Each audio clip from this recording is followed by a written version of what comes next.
Aussi simple à installer que complet, Anker a développé un nouveau kit dédié à l'autoconsommation qui permettra de réduire vos factures d'électricité en ayant le moins de branchements à faire possible et surtout s'adaptant à l'installation électrique de la plupart des foyers. Bienvenue sur AviExpress pour le test du kit Anker SolarBank 2 Pro E1600. Bien sûr, on va parler des panneaux, de la rentabilité, de l'application, mais là je vous propose de commencer par le plat de résistance, la batterie. Kit modulable, comme vous pouvez le voir, sur lequel vous allez pouvoir accrocher plusieurs éléments. Jusqu'à 6 au total pour une capacité maximale de stockage d'énergie à 9600 Wh.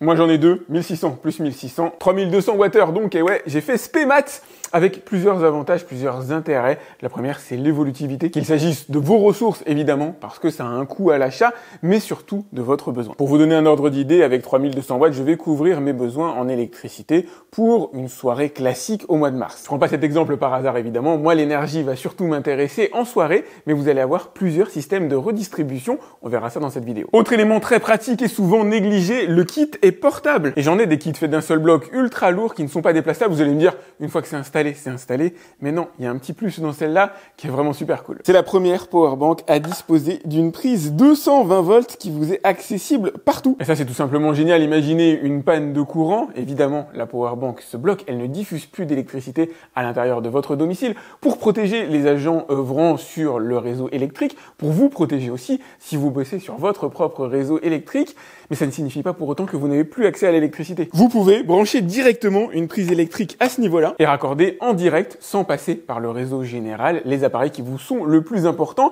avec une capacité délivrée de 1000 watts. Ça signifie grosso modo que vous pouvez mettre le fondamental, c'est-à-dire la PlayStation, la télé, la box internet, un ordinateur, tout ça fonctionnant ensemble sur 1000 watts, ça marche sans problème. À réfléchir, à méditer, potentiellement vous pouvez mettre un réfrigérateur, ça consomme pas énormément d'électricité, il peut juste y avoir des pics au moment de l'allumage du moteur. Et ça paraît tout bête, mais c'est une première, et j'en parle dans quasiment toutes mes vidéos de powerbank. Et vous remarquerez que cet élément est situé sur la partie supérieure, vous pouvez le détacher et l'embarquer avec vous où vous voulez, que ce soit dans votre jardin pour alimenter des appareils en extérieur, ou pourquoi pas l'embarquer en voiture et l'emmener avec vous en vacances. Tenez d'ailleurs, on va faire le test, je vais mettre rétroprojecteur et PlayStation directement sur la powerbank via une multiprise. Alors il est rarement recommandé de brancher une multiprise sur une prise électrique de powerbank, c'est essentiellement pour contrôler la consommation globale que vous avez ici. À mon avis, on va pas dépasser les 450 watts. Et voilà, ça fonctionne absolument parfaitement alors que je n'ai effectué absolument aucune configuration. Je l'ai même pas relié encore à l'application et ça marche nickel. Pour preuve, si je débranche la prise électrique de la powerbank, jetez un œil à la consommation de vos appareils, que ce soit en quotidien ou au bricolage, il y a énormément d'appareils que vous allez pouvoir utiliser de cette manière-là. La limite, ça va être la chauffe, que ce soit pour les chauffages ou les cafés. À mon avis, ça va être un peu compliqué avec 1000 watts. Au niveau des cellules utilisées dans la SolarBank 2, on va retrouver ce qui se fait de mieux aujourd'hui. C'est du LiFePO4, garantie 10 ans, 6000 cycles de charge-décharge, sachant que si vous la chargez à 50%, ça équivaudra à un demi-cycle.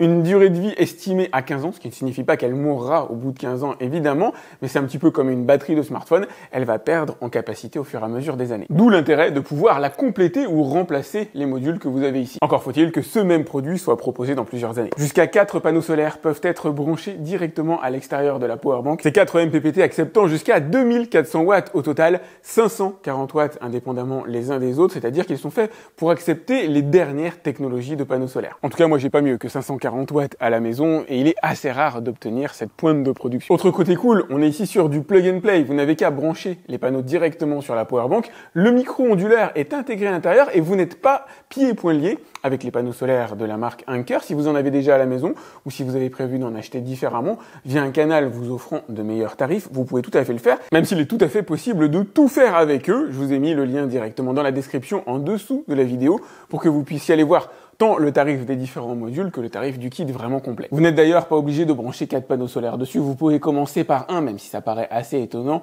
2 paraît plus probable, 4 permettant d'optimiser au mieux la rentabilité de la batterie. Niveau branchement d'ailleurs, tous les câbles sont fournis à l'intérieur du package et quand on connaît le prix d'un câble à l'unité, ça fait plaisir. Faisons le tour du propriétaire. À l'intérieur de la première boîte, vous allez retrouver des kits de fixation. Dans la deuxième boîte, vous allez trouver 4 rallonges MC4 et ça c'est fait pour me plaire. Et oui, parce que la SolarBank 2 ne sera peut-être pas exactement au même endroit que là où se trouvent les panneaux solaires qui prennent déjà de la place au sol ou en hauteur.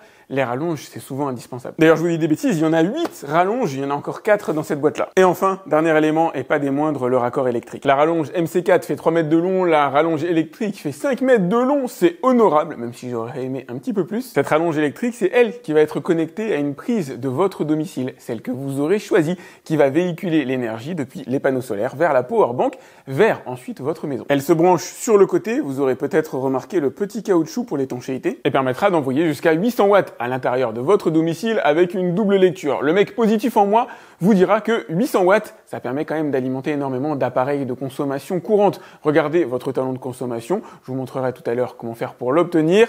800 watts, c'est déjà pas mal. Deuxième lecture positive, 800 watts, ça s'adapte à quasiment toutes les installations électriques. Sans avoir à vous y connaître, il y a de très fortes chances que vous ayez au moins du 1,5 mm² à l'intérieur de votre domicile, que vos disjoncteurs soient du 16 ampères, autrement dit, même si vous n'y connaissez rien, vous pouvez brancher cette powerbank directement sur une prise murale sans avoir à vous soucier d'éléments qui ne vous sont peut-être pas familiers. Le mec négatif en moi vous dira par contre que j'aurais aimé pouvoir moduler manuellement cette puissance de sortie et dépasser les fameux 800 watts en fonction de ma consommation personnelle qui est supérieure clairement à 800 watts à certains moments, notamment du fait de la pompe de ma piscine qui à elle seule consomme 800 watts. N'oublions pas par contre l'objectif numéro 1 de ce genre de station électrique, l'objectif le plus fondamental pour la rentabilité, c'est de faire en sorte que toute votre production solaire soit consommée par votre domicile et que rien ne soit perdu ou redistribué à l'intérieur du réseau Enedis, du réseau électrique de votre ville notamment. Et de ce point de vue-là, 800 watts, c'est déjà très bien pour la plupart des ménages. Le kit est certifié IP68, il peut fonctionner jusqu'à moins 20 degrés. Ce n'est pas sa température max de fonctionnement, mais deux recommandations.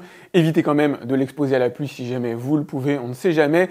Et évitez de l'exposer au plein soleil. En ce qui me concerne, ma terrasse peut monter à 70 degrés en plein été, ce qui signifie qu'une batterie qui serait exposée plein sud monterait probablement à ce genre de température. En tout cas ici, en Aquitaine, c'est clairement pas recommandable avec des cellules à l'intérieur. Ça y est, j'ai l'info, elle peut encaisser jusqu'à 55 degrés, donc pas de soleil direct en plein été. Bon, cette présentation fut riche et dense et en même temps, c'est logique. C'est parti pour l'installation. Au niveau des panneaux solaires, deux choix s'offrent à vous sur le site de chez Anker. Des panneaux de 435 watts, ceux que vous avez ici, ou des panneaux de 540 watts, somme toute un peu plus chers, environ une soixantaine d'euros à l'instant où je vous parle, mais qui valent clairement le coup en matière de production d'énergie. C'est donc vers cela que je vais vous orienter évidemment. Enfin, je dis 60 euros, c'est par groupe de 2, étant donné que là j'ai 4 panneaux, ça ferait 120. Mais au regard du tarif global du kit, croyez-moi, l'écart de prix sera rentabilisé rapidement. Vous allez pouvoir choisir entre des kits 2 et 4 panneaux solaires, et là, des notions à la fois de rentabilité et d'utilité sont à mettre en balance. Quel que soit le kit que vous déciderez d'acheter, la batterie signée Anker est conçue pour recevoir 4 panneaux solaires. Ce qui signifie clairement qu'elle sera plus rapidement rentable dans cette configuration-là. Maintenant, encore faut-il avoir l'utilité de toute cette énergie accumulée dans la mesure où il sera possible de la restituer le soir, au moment où vous êtes probablement tous présents à votre domicile. Le kit à privilégier, clairement, c'est le 4 panneaux solaires en 540 watts. C'est sûrement un des moments les plus intéressants de cette vidéo. On va plonger dans le monde de l'application qui va vous permettre de paramétrer votre installation. L'appairage est une formalité, tant et si bien que je ne vais pas vous le présenter. Voilà mon installation qui ne comprend pas la pince ampère métrique à cet instant précis. Je reçois 1141 watts solaires, dont une partie est redistribuée à l'intérieur de la powerbank et l'autre renvoyée dans mon domicile. À cet instant précis, on va simplifier l'installation, on ne va pas parler pince ampère métrique, on reviendra sur ce sujet dans un instant. Ce paramétrage, c'est moi qui l'ai décidé. J'ai envie d'avoir à l'intérieur de mon domicile en permanence 340 watts, tout simplement parce que ça va correspondre grosso modo à mon talon de consommation. Le talon de consommation, c'est la notion à connaître. C'est ce que consomme votre domicile en votre absence ou dans un fonctionnement, on va dire, normal. Là, par exemple, à 8 heures du matin, je consomme, alors, 140 watts par demi-heure, donc je consomme autour de 300 watts. Il s'agit de la consommation électrique à l'intérieur de votre domicile que vous ne pouvez pas réduire. Vous ne pouvez pas éteindre votre réfrigérateur, probablement pas éteindre votre box internet. Tout ça consomme de l'énergie, évidemment. Et ça, c'est ce qu'une installation solaire traditionnelle va venir combler en autoconsommation. Je parle d'installations relativement petites, 1, 2 à 4 panneaux solaires. Donc là, si on admet que mon talon de consommation se trouve autour de 400 watts, 1 à 2 panneaux solaires lui largement suffit pour combler mes attentes. Mais voilà, que se passe-t-il quand vous revenez du boulot? Que se passe-t-il quand vos enfants revenaient de l'école? La consommation monte en flèche. Et manque de bol, ça arrive exactement au moment où le soleil se couche. C'est la pointe que vous avez ici. Là, j'ai mes panneaux qui règlent la consommation dans mon domicile, de telle sorte qu'elle est totalement nulle quand il fait beau. Et là, par contre, le soir, soir, quand le soleil se couche et quand on est tous à la maison, c'est plus pareil. Et c'est la raison pour laquelle j'envoie la majeure partie de mon électricité à l'intérieur de la batterie. On se résume, en journée, la maison consomme peu, je lui envoie à 400 watts avec 4 panneaux solaires. C'est les doigts dans le nez, j'envoie le reste dans la batterie. Et le soir, quand tout le monde est à la maison, je demande à la batterie de restituer l'énergie qu'elle a accumulée dans la journée. Et ça, je peux le faire sans effectuer aucune installation sur mes compteurs électriques. Ça se fait en utilisant le mode personnalisé que vous avez ici. Moi, je vais lui donner une programmation. En appuyant sur le petit plus qui se trouve ici, je vais ajouter des périodes et je vais lui dire, par exemple, entre 9h du matin, on va dire l'heure à laquelle je quitte mon domicile, bon, je fais des schémas grosso modo, et 18h le soir, je veux que tu envoies à l'intérieur de mon domicile environ 400 watts pour couvrir mon talon de consommation. Et votre talon de consommation, je vous invite à véritablement le connaître, tout simplement pour ne pas envoyer trop d'énergie dans votre domicile. Le nerf de la guerre, c'est que l'énergie que vous envoyez dans votre domicile soit utilisée. S'il n'est pas utilisé, que se passe-t-il? Eh bien, il ressort naturellement, s'en va dans votre ville et c'est une perte sèche pour vous. C'est donc le bon moment pour être radin, ne renvoyez pas trop d'énergie dans votre ville pour connaître votre talon de consommation. Moi, j'utilise l'application HelloWatt. Ok, donc entre 9h du matin et 18h, j'envoie 410 watts dans la maison, mais ce qui va m'intéresser, c'est surtout ce qui se passe après, pouvoir envoyer plus d'énergie à partir de 18h, et jusqu'à environ minuit, grosso modo, l'heure à laquelle tout le monde est couché dans la maison.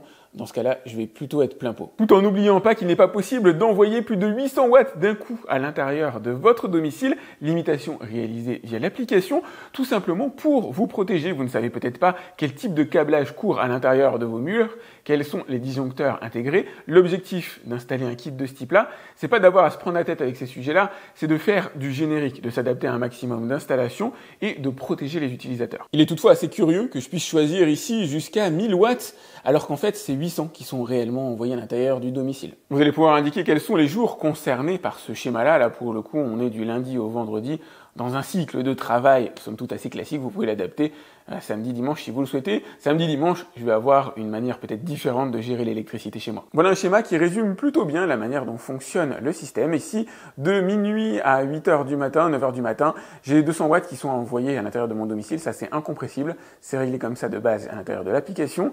À partir de 9h du matin, j'ai 400 watts pour couvrir mon talon de consommation pendant que les panneaux solaires produisent de l'électricité.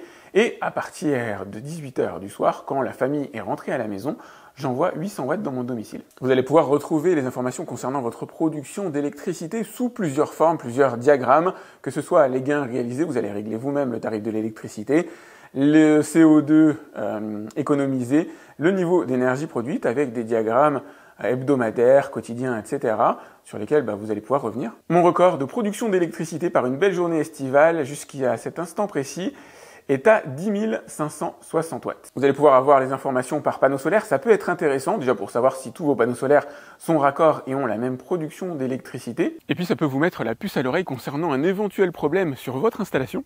Si vous voyez qu'un panneau produit moins, ce qui ne devrait pas arriver, vous allez vous demander pourquoi. Et là, vous pouvez voir par exemple que sur ce panneau-là, j'ai de l'ombre portée par le cerisier. L'ombre étant un ennemi héréditaire des panneaux solaires, ce serait plutôt une bonne idée de le déplacer. N'oubliez pas aussi de bien orienter vos panneaux solaires plein sud et de bien les incliner, alors idéalement avec un 45 degrés si vous voulez pas vous prendre la tête. Et si vous êtes du genre à tout optimiser, vous serez plutôt sur un 30 degrés en plein été et un 60 degrés en plein hiver. Et si vraiment vous êtes un accro, vous pouvez faire ceci, orienter un des panneaux légèrement vers l'est pour capter mieux la lumière du matin, un panneau légèrement vers l'ouest pour capter mieux l'énergie du soir et obtenir cette courbe qui a ma préférence, une courbe en U plutôt qu'une courbe en V. Hors batterie, c'est intéressant tout simplement parce que les moments où vous consommez le plus d'énergie, c'est le matin et le soir, donc il est logique d'orienter les panneaux très légèrement vers la lumière du matin et la lumière du soir pour en profiter un maximum.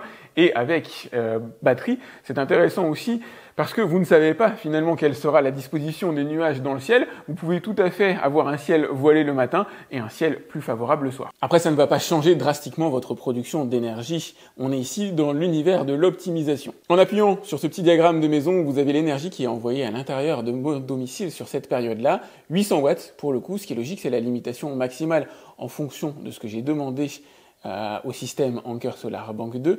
En appuyant ici, vous avez la production qui est envoyée à l'intérieur de la batterie. Comme on était par une belle journée, un maximum d'énergie a été envoyé dans la batterie en milieu de matinée jusqu'à 18h à peu près, grosso modo 6 heures de rechargement. et c'est ensuite déchargé sur une plage de 4 heures à hauteur de 800 watts. Ce qui est logique, 800 watts sont envoyés chaque heure dans mon domicile pendant 4 heures, 800 watts x 4, 3200, ce qui correspond grosso modo à la taille de mes deux batteries. Sachant que je garde une réserve de sécurité qu'il vous sera possible de paramétrer. Cette puissance de réserve, vous pouvez la faire varier entre 5 et 10%. Les batteries n'aiment pas être vides, retenez-le, que ce soit pour le kit de chez Anker ou pour votre smartphone. Une batterie vidée à 100%, c'est une très mauvaise idée. Bon, après, au niveau des paramètres supplémentaires, bon, le plan énergétique, on en a vu une partie, on reviendra dessus dans un instant. Vous allez pouvoir modifier le mode d'ambiance lumineuse éventuellement, avec des petits modes supplémentaires qui sont ajoutés ici. Vous avez la température, ça c'est important, éviter de dépasser les 55 degrés. C'est pour ça que moi je l'ai mis directement sous les panneaux solaires, comme ça je protège la batterie de la pluie et je la protège aussi directement du soleil. Faites les mises à jour aussi, évidemment, c'est important. Revenons sur l'application. Des nuages se sont immiscés à l'intérieur de mon test. Vous voyez que les panneaux produisent à cet instant précis 396 watts. J'ai donc l'intégralité de l'énergie qui est envoyée à l'intérieur de mon domicile. Alors grosso modo, un seul petit résidu de 6 watts est intégré à l'intérieur de la powerbank. Et puisque je demande au système de fournir en permanence 400 watts à l'intérieur de mon domicile, si jamais il n'y a pas assez d'énergie solaire pour produire ces 400 watts, c'est la batterie qui complète et prend le relais. Autrement dit, là je produis 280-90 watts en solaire et j'ai 24 watts qui sont envoyés par la powerbank pour produire au final les 410 watts que j'avais demandé ici dans mon mode personnalisé. On vient donc de voir le mode personnalisé qui permet de choisir soi-même quelle quantité d'énergie et à quelle heure elle va être dispensée à l'intérieur du domicile. Il existe deux autres systèmes très intéressants et automatisés. Le premier, c'est tout simplement une prise électrique que vous allez brancher dans votre domicile et c'est la consommation des appareils qui seront branchés sur cette prise électrique qui décidera du volume d'électricité envoyé dans votre domicile. En gros, si vous branchez cette prise électrique sur votre télévision, PlayStation, kit audio, dès lors que vous allumez cette installation, l'ordre est envoyé à la powerbank d'envoyer plus d'électricité à l'intérieur de votre domicile pour compenser cette nouvelle dépense d'énergie. Pour ajouter cette prise à votre kit, vous allez cliquer sur le petit plus et scanner le QR code qui est disponible dessus. Ensuite, vous allez dans le mode personnalisé, vous choisissez le mode prise intelligente et là, vous allez pouvoir paramétrer la prise, l'ajouter. Vous pouvez en mettre plusieurs d'ailleurs et désormais, tous les appareils qui seront branchés dessus seront alimentés directement par la batterie jusqu'à son épuisement. Dernière option, la plus intéressante, c'est la prise ampère-métrique. Pour l'ajouter, vous cliquez sur le plus, ajouter un appareil. Une fois détecté, vous n'avez plus qu'à entrer les paramètres de votre réseau Wi-Fi et c'est désormais le Smart Meter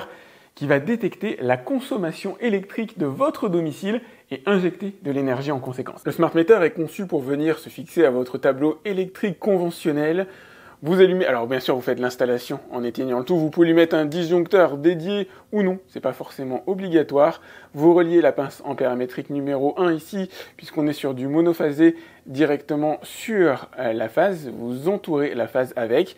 Les deux autres sont pas utiles pour l'instant. Et à partir de cet instant, l'application est en mesure de savoir quelle est la consommation d'énergie réelle de votre domicile et d'adapter la réponse de la SolarBank directement en fonction des appareils allumés. Si vous allumez votre télé qui consomme 100 watts, la SolarBank va envoyer 100 watts de plus à l'intérieur de votre domicile dans le respect bien sûr des 800 watts maximum. Allez, je vous propose d'essayer d'étudier la rentabilité de différents kits. On ne peut pas faire tous les kits parce qu'il y en a énormément. On ne peut pas non plus évoquer tous les paramètres qui influent dans la rentabilité. On va essayer de simplifier la chose, de dégrossir pour vous donner des ordres d'idées. Commençons par aller sur le site européen que vous m'avez recommandé à l'intérieur des commentaires de mes vidéos, permettant de calculer le nombre de watts que va pouvoir produire la station solaire. Donc si on prend par exemple la version à 540 watts, vous allez avoir donc 4 fois 540 watts, ce qui va nous donner du 2160, vous rentrez ça à ce niveau-là. On ne va pas changer les données qui sont directement là-dedans. Inclinaison à 35 degrés, avec une perte système à 14, on va la laisser comme ça. Visualiser les résultats, le temps qu'il me fasse le calcul. Pour quelqu'un situé à Marseille, dans une situation relativement idéale pour la production solaire au niveau de l'Hexagone, on va avoir une production à 3500 Wh. Donc je l'ai reporté à l'intérieur de ce tableau ici. Donc là on est sur le kit 4 batteries 540 watts avec 2 batteries. Vous pouvez en prendre plus, vous pouvez en prendre moins, vous pouvez d'ailleurs ne pas en prendre. Là l'objectif c'est de voir par rapport au kit que moi j'ai pour faire des comparaisons. Ça nous donne au tarif de l'électricité à 0,25 centimes des économies réalisées par an à 867 €, permettant de rentabiliser ce kit-là qui coûte 3 282 € en moins de 4 ans, ce qui est quand même assez raisonnable. Vous vous souvenez, à un moment donné dans la vidéo, on a évoqué les deux kits panneaux disponibles. Il y a les 540 watts et il y a les 435. J'ai fait le calcul aussi avec les 435. C'est celui que vous avez ici sur la droite. On a cette fois-ci une production solaire à 2600 Wh au même tarif d'électricité avec des économies à 700 € par an, permettant une rentabilisation en un peu plus de 4 ans. On est un peu moins de 4 ans sur les 540 watts, un peu plus de 4 ans sur les 435. Les 435 vous permettant de réaliser des économies immédiates. Par contre, dans le temps, le kit 540 watts est bel et bien le plus rentable. Voyons maintenant ce que ça donne avec deux panneaux solaires. Comme je vous le disais à l'intérieur de la vidéo, c'est probablement l'option la moins rentable. Alors même s'il existe une version de la batterie avec 2 MPPT, on sent que le global est conçu de toute façon pour fonctionner avec 4 panneaux solaires et on peut voir que la rentabilité est totalement différente. Si vous utilisez 2 panneaux solaires avec des 540 watts, vous avez une production annuelle à 1700 kWh, toujours au tarif de 25 centimes. Ça vous fait des économies par an de 438 € qui ne sont pas négligeables mais permettent de rentabiliser un coût d'installation à 2780 €, donc très proche finalement de la version avec 4 panneaux solaires. Ça passe la rentabilité de moins de 3 ans à plus de 6 ans. Comme vous pouvez le voir, c'est un kit qui n'est clairement pas fait pour fonctionner avec 2 panneaux. Si vous voulez rentabiliser, il faut mettre du 4. À titre purement personnel, je ne recommande pas d'ailleurs d'utiliser des batteries lorsqu'on a 2 panneaux solaires. 2 panneaux solaires, c'est parfait pour couvrir un talon de consommation en pleine journée. C'est-à-dire, en pleine journée, vous allez avoir un talon autour de 400, 500, 600 watts, etc. fonction de la période de l'année. Avec 2 panneaux solaires en pleine journée, vous êtes quasiment certain de ne pas perdre de l'électricité. L'objectif de batterie, c'est, lorsque vous avez beaucoup de panneaux solaires, de ne pas renvoyer l'électricité et le surplus d'électricité produite à l'intérieur du réseau de votre ville. C'est à ça que servent les batteries. Pour ce genre de calcul, il y a énormément de paramètres à prendre en compte qui dépendent de votre situation personnelle, l'endroit où vous habitez en France. À Lille et à Marseille, on n'a pas le même ensoleillement, il y a à peu près un écart de 30%. Vous avez l'autonomie de la batterie qui va décroître avec le temps. Est-ce que vous avez un contrat à heure pleine, heure creuse? Tout un tas de paramètres qui font que là, pour l'instant, on est dans une estimation générique qui est généreuse de base. Alors, on est dans l'optimal. Si vous avez de l'ombre sur votre panneau solaire, vous produirez moins. S'ils sont plus ou moins bien inclinés, plus ou moins bien orientés, vous produirez plus ou moins. Là, on était véritablement dans l'optimal. Vous serez sûrement à plus de 4 ans, un peu plus de 4 ans en rentabilité pour un kit avec 2 batteries et 4 panneaux solaires 540 watts. Facile à installer, convient à peu près toutes les maisons, capable d'être rentabilisé assez rapidement. C'est ça les gros avantages de ce nouveau kit de chez Anker. Au niveau des à côté, ça prend clairement de la place et il s'agit d'une dépense non négligeable à fournir d'un coup. J'espère que vous avez apprécié cette vidéo et que je vous aurai appris des choses. Si c'est le cas, pensez à la liker. Je vous ai mis le lien pour aller voir le tarif de ces différents kits directement dans la description de la vidéo, en dessous de la vidéo elle-même. Pensez à aller y faire un tour, à me laisser un message si vous avez des questions concernant ce kit SolarBank 2 de chez Anker. Pensez aussi à vous abonner à ma chaîne si ce n'est pas déjà fait. Quant à moi, je vous dis à très vite pour un autre test sur AviExpress. Salut!